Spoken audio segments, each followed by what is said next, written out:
লোকসভা নির্বাচনের ফলাফল নতুন সরকার গঠনের জন্য তুলে দিয়েছে একাধিক প্রশ্ন উঠছে বিজেপির সঙ্গে জোটবদ্ধ হওয়া শরিক দলগুলি শেষ অবধি কোন পথে হাঁটবে। বুধবার প্রধানমন্ত্রীর বাসভবনে বৈঠক এনডিএর, মল্লিকার্জুন খার্গের বাসভবনে বৈঠক ইন্ডিয়া জোটেরও। বুধবার বৈঠকে যোগ দিতে এক বিমানে যাত্রা করতে দেখা গিয়েছে এনডিএর শরিক দল জেডিইউ সুপ্রিমো নীতিশ কুমার এবং ইন্ডিয়ার শরিক দল আরজেডির তেজস্বী যাদবকে, যা বেশ ভাবাচ্ছে রাজনৈতিক মহলকে। প্রশ্ন উঠছে দিল্লি যেতে দুজনের একসঙ্গে যাত্রাটা শুরু হলেও এই যাত্রার শেষ কোথায়? কারণ রাজনৈতিক মহলে গুঞ্জন সরকার গড়ার ক্ষেত্রে যেমন বিজেপির এনডিএর শরিক দলগুলোর সমর্থন প্রয়োজন, তেমনি ইন্ডিয়া জোট চাইবে টিডিপি জেডিইউকে তাদের জোটে পেতে। যেখানে নতুন সরকার গঠনের সমীকরণ এমন একটা দোলা চলে বা এ নিয়ে এতগুলি প্রশ্ন চিহ্ন উঠছে, তখনই জানা যাচ্ছে ইতিমধ্যেই এনডিএর শরিক দলগুলি বেশ কিছু দাবি জানিয়েছে নতুন সরকার গঠনের ক্ষেত্রে। অ্যালায়েন্সের সময় জেডিইউ এবং টিডিপি যে শর্ত দিয়েছিল, পোস্টপোল অ্যালায়েন্সের ক্ষেত্রে যেহেতু তারা একটা ডিসাইডিং ফ্যাক্টর হয়ে উঠেছে, সেই কারণে তারা কিন্তু আরো নতুন করে বেশ কিছু শর্ত চাপিয়ে দিয়েছে।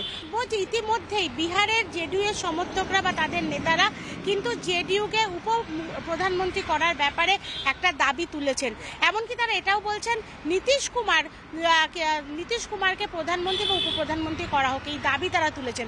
অপরদিকে চন্দ্রবাবু নাইডুর পক্ষ থেকে স্বরাষ্ট্রমন্ত্রীকে নিয়েও কিন্তু একাধিক দাবি তোলা হচ্ছে বলে, স্বরাষ্ট্র মন্ত্রক নিয়ে একাধিক দাবি তোলা হচ্ছে বলেও আমরা বিভিন্ন সূত্রের মাধ্যমে জানতে পারছি।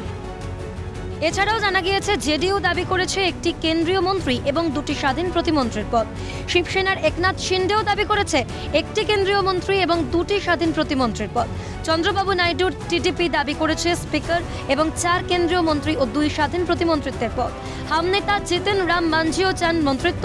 এলজেপির চিরাগ পাসওয়ানের দাবি একটি কেন্দ্রীয় মন্ত্রী এবং একটি স্বাধীন প্রতিমন্ত্রিত্বের পদ। ফলে শরিক দলগুলির মধ্যে থেকে যেভাবে বহু কেন্দ্রীয় মন্ত্রী এবং প্রতিমন্ত্রীর পদ দাবি করা হয়েছে, তাতে সমর্থন পেতে গেলে কেন্দ্রের মন্ত্রিসভায় বড় বদল আনতে হবে নরেন্দ্র মোদীকে। এখানেই প্রশ্ন উঠছে সকলের দাবি মেনে নেওয়া কি বিজেপির পক্ষে সম্ভব হবে? সেই উত্তর এখনো স্পষ্ট নয়। যদিও এক্সপোস্ট করে টিডিপির চন্দ্রবাবু নাইডু আগামী 5 বছরে বিজেপির সঙ্গে থাকার ইঙ্গিত দিয়েছেন। এলজেপির চিরাগ পাসওয়ানও জানিয়েছেন নরেন্দ্র মোদীর সঙ্গে থেকে একসঙ্গে সরকার করবে তারাও। गठबंधन एकजुट है, इस बात को आप लोग लिख लीजिए। अब वो दिन दूर नहीं जब मेरे प्रधानमंत्री नरेंद्र मोदी जी के नेतृत्व में एनडीए का हर एक घटक दल मजबूती से हम लोग सरकार बनाएंगे।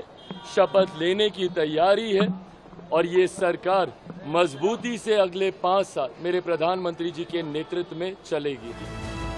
তবে প্রশ্ন থেকেই যাচ্ছে সব শরিকের সব দাবি মেনে নেওয়া বিজেপির পক্ষে সম্ভব হবে কিনা।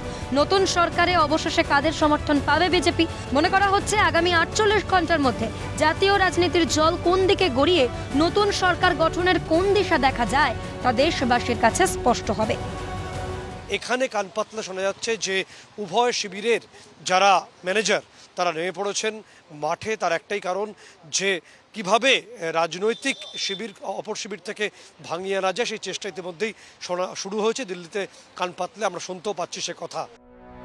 ক্যামেরায় কিশোর মুখোপাধ্যায় ও জ্যাকি সিং এর সঙ্গে সত্যজিৎ মুখোপাধ্যায় ও ইন্দ্রাণী দাশগুপ্তের রিপোর্ট, ক্যালকাটা নিউজ।